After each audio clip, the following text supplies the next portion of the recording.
Pemirsa, demonstran menghadang mobil Bupati Lampung Utara memprotes sejumlah persoalan terjadi di Lampung Utara. Upaya penghadangan dihalangi petugas hingga berakhir dengan bentrokan. Pak Bupati, tolong hadapi kami.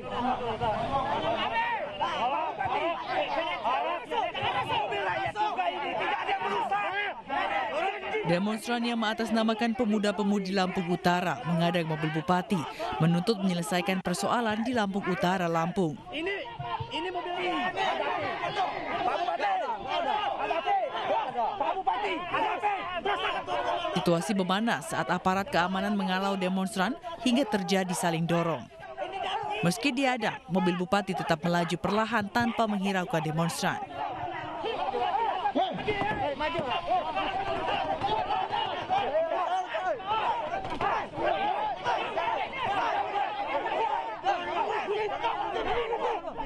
Demonstran juga menuntut kepala daerah memaksimalkan kinerja aparaturnya.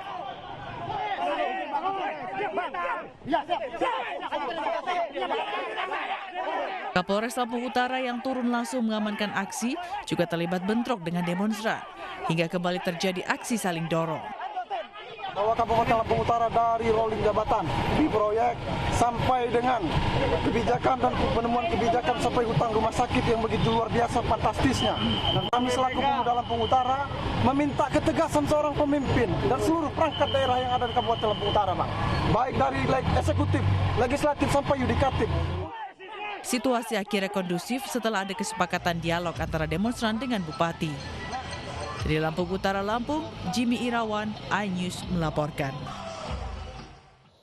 Unjuk rasa puluhan mahasiswa di Kabupaten Sinjai, Sulawesi Selatan berlangsung ricuh. Aksi saling pukul tak terelakkan ketika salah seorang oknum kepala desa menarik spanduk yang dibawa mahasiswa. Salam. Kericuan terjadi saat mahasiswa yang tergabung dalam pergerakan mahasiswa Islam Indonesia menggelar aksi unjuk rasa di depan kantor Dinas Pemberdayaan Masyarakat Desa di Kelurahan Alehanue, Kabupaten Sinjai, Sulawesi Selatan. Mahasiswa menilai kegiatan studi banding sejumlah kepala desa dan ketua PKK di Kelurahan Alehanue ke Desa Ponggok, Klaten, Jawa Tengah pada pekan lalu hanya menghabiskan anggaran. Beruntung aksi anarkis tersebut tidak berlangsung lama karena polisi yang mengawal aksi tersebut langsung melerai kedua pihak. Para mahasiswa kemudian melanjutkan aksinya ke kantor Bupati dan kantor DPRD Sinjai.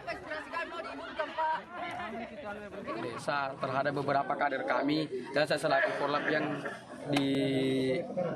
dihantam. Tetapi apakah ini toa tak rusak karena ini toa tadi rusak pas saya dipukul, pas diambil saya leher. Sementara itu, pemirsa, Pengadilan Tinggi DKI Jakarta memangkas hukuman terdakwa kasus suap Joko Chandra Pinangki Sirna Malasari menjadi 4 tahun penjara.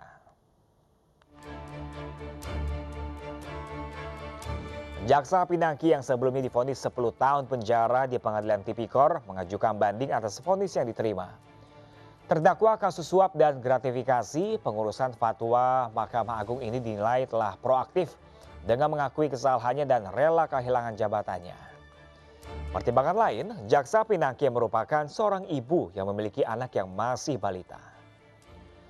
Masyarakat Anti Korupsi Indonesia menilai putusan tersebut mencederai rasa keadilan masyarakat. Kalau kemudian oleh Hakim Pengadilan Tinggi tingkat banding ini dikembalikan menjadi 4 tahun sebagaimana tuntutan jaksa, maka ya pasti belum memenuhi rasa keadilan masyarakat. Karena prosesnya itu Pinangki itu kan didakwa dan divonis 3 perkara. Korupsi berkaitan dengan dugaan gratifikasi atau suap. Kedua berkaitan dengan pencucian uang, yang uangnya itu dibelikan mobil BMW yang harganya 1,7 miliar itu. Dan ketiga adalah persekongkolan jahat sebagaimana diatur pasal 15 Undang-Undang Pemberantasan Korupsi.